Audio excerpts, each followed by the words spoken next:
पटना में पीएम मोदी की तस्वीर पर पोती कालिक। पटना के जेडीयू कार्यालय के बाहर कार्यकर्ताओं का गुस्सा भड़क गया। दीवार पर बनी एनडीए सरकार की पेंटिंग में प्रधानमंत्री नरेंद्र मोदी की तस्वीर पर जेडीयू समर्थकों ने कालिक पोत दिया। कार्यकर्ताओं ने खुलेआम नारेबाजी करते हुए कहा कि भाजपा ने नीतीश कुमार को राज्यसभा भेजकर बिहार की जनता के जनादेश का अपमान किया है। बिहार में नई सरकार का फॉर्मूला तय। सूत्रों का कहना है कि नई सरकार में कुल 36 मंत्रियों का मंत्रिमंडल होगा।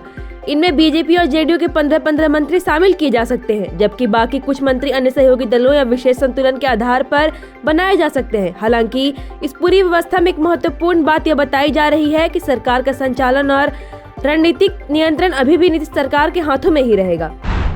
बिहार को मिला नया राज्यपाल। लेफ्टिनेंट जनरल सैयद अता हसनैन होंगे राज्यपाल। बिहार में एक महत्वपूर्ण संवैधानिक बदलाव हुआ है। केंद्र सरकार ने लेफ्टिनेंट जनरल सैयद अता हसनैन को बिहार का नया राज्यपाल नियुक्त किया है। उनकी नियुक्ति का आदेश राष्ट्रपति द्रौपदी मुर्मू की ओर से जारी किया गया है। इसके साथ ही देश के कई राज्यों में राज्यपालों के पद पर बदलाव किया गया है। बिहार में सियासी उलटफेर पर आया अनंत सिंह का रिएक्शन। बिहार में सियासी उलटफेर को लेकर मोकामा के जेडीयू विधायक अनंत सिंह का रिएक्शन सामने आया है। अनंत सिंह फिलहाल जेल में बंद है। हालांकि उनके फेसबुक पेज से नीतीश कुमार के राज्यसभा जाने के फैसले पर बयान आया है। उन्होंने नीतीश कुमार को बिहार की मिट्टी का सपूत बताया है और कहा कि बिहार का मान और स्वाभिमान हमेशा ऊंचा रहे। उमेश कुशवाहा तीसरी बार बने बिहार के जेडीयू अध्यक्ष। उमेश सिंह कुशवाहा जनता दल यूनाइटेड के तीसरी बार बिहार अध्यक्ष चुने गए हैं। कुशवाहा ने शुक्रवार को इस पद के लिए नामांकन किया। जेडीयू प्रदेश अध्यक्ष के लिए अन्य कोई नामांकन नहीं आने के बाद उन्हें निर्विरोध चुन लिया गया। शाम 4 बजे इसकी औपचारिक घोषणा कर दी गई। मुख्यमंत्री नीतीश कुमार के फैसले का हमने किया स्वागत। बिहार सरकार के लघु जल संसाधन मंत्री हिंदुस्तानी अवाम मोर्चा के राष्ट्रीय अध्यक्ष डॉक्टर संतोष कुमार सुमन नीतीश कुमार को राज्यसभा चुनाव 2026 के हेतु जेडीयू से उम्मीदवार घोषित किए जाने और नामांकन दाखिल करने पर हार्दिक बधाई और शुभकामनाएं दी हैं।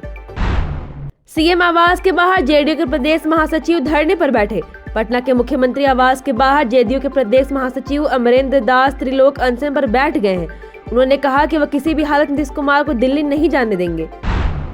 नीतीश को लेकर ये क्या बोल गए पप्पू यादव। बिहार के दिग्गज नेता पप्पू यादव ने मुख्यमंत्री नीतीश कुमार के राज्यसभा जाने के फैसले पर तीखा पलटवार किया है। पप्पू यादव ने आरोप लगाया कि नीतीश कुमार ने व्यक्तिगत महत्वाकांक्षा के लिए बिहार के हितों और जेडीयू के भविष्य को दांव पर लगा दिया है।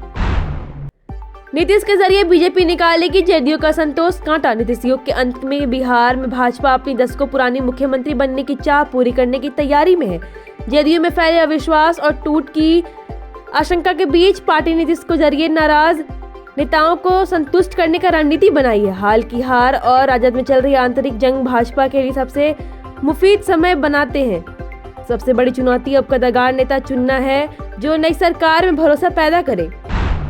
झारखंड की दोनों राज्यसभा सीटों पर जेएमएम का दावा। झारखंड में इस वर्ष होने वाले राज्यसभा चुनाव को लेकर सत्तारूढ़ झारखंड मुक्ति मोर्चा ने अपनी दावेदारी मजबूत तरीके से पेश की है। पार्टी के केंद्रीय प्रवक्ता मनोज पांडे ने कहा कि कार्यकर्ता के रूप में वह चाह सकते हैं कि आगामी चुनाव में खाली हो रही दोनों सीटों पर झामुमो की अपनी हिस्सेदारी हो। उन्होंने कहा कि हालांकि पार्टी का शीर्ष नेतृत्व गठबंधन घटक दलों से चर्चा कर अंतिम निर्णय लेगा। Thank you so much for watching this video. Don't forget to like, comment, share and subscribe.